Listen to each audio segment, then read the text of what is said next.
Terima kasih Pak Ketua. Singkat saja untuk update tentang P3K dari 293.000 itu Pak yang lulus formasi 85% sudah diangkat, 85% sudah diangkat, 12% sudah keluar nomor induk kepegawaian dari BKN tapi menunggu pengangkatan Pemda. Sementara sisanya itu masih verbal, proses verbal belum selesai karena mungkin ada dokumen-dokumen yang belum dilengkapi. Lalu untuk tahun ini tentunya kita beberapa bulan ini bersama-sama dengan Kementerian Pan-RB, dengan BKN, dengan Kemendagri, Kemenkeu, kita melakukan coaching klinik Pak ke semua Pemda untuk mendorong pengajuan formasi. Jadi ini one on one dengan bukan saja dengan Dinas Pendidikan tapi dengan SDM-nya, BKP SDM, lalu juga untuk BPKAD ya untuk memastikan bahwa anggarannya dan kemudian formasinya gitu ya, itu kita dorong karena supaya proses nanti mekanisme itu nanti dimulai itu semakin banyak formasi yang bisa diperebutkan oleh guru-guru honorer. Jadi itu kita lakukan dan nanti mekanisme yang akan kita lakukan tentunya memprioritaskan 193.000 guru yang sudah lulus passing grade itu, baru kemudian nanti mengutamakan untuk guru negeri, karena kan sebelumnya di awal kita membuat penyesuaian mekanisme untuk melindungi pertama yang sudah lulus passing grade, dan kemudian jangan sampai guru-guru swasta itu juga langsung itu. Kita kan masalah tahun lalu yang kita coba untuk atasi untuk tahun ini. Nah ini akan kita lakukan mekanismenya sesuai dengan Permenpan yang baru untuk itu. Mungkin demikian yang bisa saya laporkan, Pak Fikri. Mungkin lebih lanjut nanti di raker. Ya nanti saya kira ditulis karena ini Pak Aam mana ini? Karena nyodorkan data katanya ada yang diterima di tesnya di sini di dapil beliau namanya apa sih? Probolinggo apa? Itu tapi Pasuruan. Tempat penawarannya di Papua misalnya begitu. Nah itu tapi tidak untuk ditulis saja nanti Pak. Ya, sebab ini Pak titipan dari Pak Khairul Amri.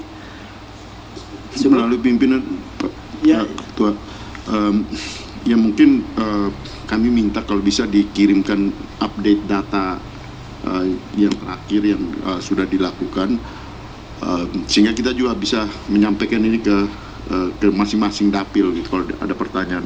Kemudian yang kedua, banyak juga pertanyaan menyangkut tahap ketiga. Itu kapan dimulai untuk P3K? Terima kasih. Tapi tertulis saja ya, Bang Andreas ya. Kalau untuk tahap ketiga? Sekilas saja, ini kok kepo. Pak Andreas, itu kan kita melakukan penyesuaian mekanisme dengan Permenpan yang baru. Jadi tahap yang nanti akan berlaku ini kita harus memprioritaskan dulu yang sudah 193.000 yang sudah lulus passing grade itu, baru kemudian diperebutkan sisa formasinya dengan mengutamakan guru-guru di sekolah negeri dulu. Jadi itu yang mungkin yang dinamakan tahap 3-nya itu. Tapi kan kita tahap ketiganya harus dengan penyesuaian mekanisme yang Permenpan yang baru. Jadi bukan kalau dibilang tahap ketiga nanti ikut peraturan yang tahun sebelumnya, itu kan ada kita perbaiki Pak dengan Permenpan yang tahun 2022 ini. Paham Pak, tapi yang ini karena pertanyaan ini sesuai dengan apa yang pernah disampaikan oleh Pak Menteri, karena ada tiga tahap tahun yang lalu yang akan dilakukan. Bisa jadi bisa lebih dari 3 tahap nanti jauh. Karena mungkin masih perlu nanti sampai selesai. Ditunggu Permenpannya Pak. Ya itu yang akan membantu segalanya isu-isu yang kita hadapi di ronde 1-2. Silakan saya kembalikan ke Pak Fikri. Menteri, karena ini nanti tahapan-tahapan itu ternyata juga ada regulasi baru, maka menyesuaikan berarti tahap 1, 2, 3 atau malah tahapan-tahapan itu dianggap ini tahapan baru ya nggak tahu. Nanti tergantung. Saya kira lebih baik aturan baru tetap dengan 1 juta kan? Ya ini nanti mungkin sekaligus dijelaskan ya, nanti tertulis, dan mohon maaf ini minta langsung ditayangkan saja. Pak Fikri, izin sambil nunggu ditayangkan. Iya. Mau pesan aja sama Mas Menteri, boleh ya? Oke. Mas Menteri kan tadi bilang. Ditayangkan, silakan. Mas Menteri kan tadi menyampaikan timnya sangat senang bekerja ya, sampai harus di stop. Kayaknya harus dibantu untuk seimbang fisik, mental, dunia akhirat. Kenapa? Karena di halaman 10, Pak, makanya tadi saya tanya, jadi kapan sih asesmen PISA itu dilakukan? Ternyata 2018. Tah, hari di sini di halaman 10 ada nilai